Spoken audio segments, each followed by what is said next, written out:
A common example of channel overlapping in wireless networking would be the 2.4 gigahertz band used in 802.11 networks, where the 2.401 and the 2.473 gigahertz range is used for allocating 11 channels.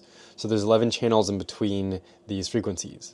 Each of them take up a 22 megahertz portion available on the spectrum. So 11 channels, and you can think of them as like 22 wide.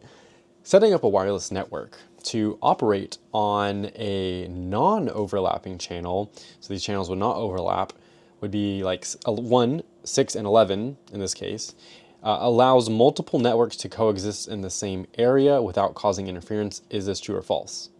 How I like to remember this is, okay, so if we have a wireless network and it's supposed to operate on non-overlapping channels, meaning they get their own dedicated space, it won't cause interference because they have their own space. If it's shared and everything, then like think about a shared house, right? Like one person wants a shower, but there's only one shower, and then there's 5 people, and you're all like, oh my gosh, there's congestion, right? Versus one shower, one person. You go in whenever you want. There's no congestion.